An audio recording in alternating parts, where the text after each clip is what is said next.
Дали почетокот на предизборната кампања на 27 септември ги изненади изборните штабови и кандидатите за градоначалници и советници, како што зимскиот снег вообичаено ги изненадува комуналците, ќе остане отворено прашање, ама дека граѓаните не го слушнаа сето тоа што го очекуваа е факт кој стои по првиот од вкупно 19 дена.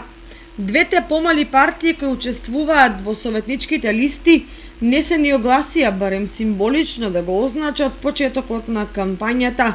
Не се огласија ниту независните во 4 општини во регионот, ниту кандидатот за градоначалник на општина Кочани поддржан од коалицијата предводена од СДСМ. Не ги повика медиумите за да им соопшти на граѓаните, односно гласачите, програмските содржини за престојните 4 години. Тоа не го направија ниту другите кандидати од општините Виница, Зрновци и Чешина во Блешево. Единствено кандидатот Љупчо Папазов од ВМРО ДПМН најде време на пресконференција да презентира дел од изборната програма.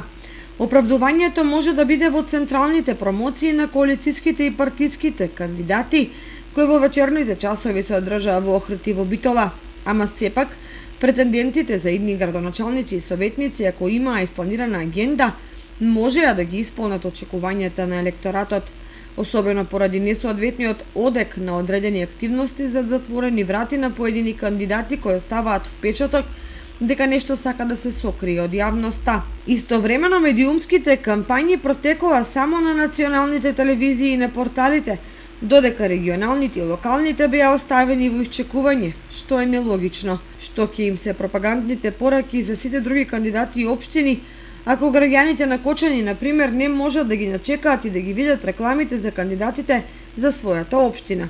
Како и да е, кампањата започна, па останува и главните играчи да ја убедат јавноста дека тоа што го испланирали и ставиле во своите програми ќе знаат и можат да го реализираат, бидејќи само на тој начин ќе може да ги добијат гласовите на граѓаните.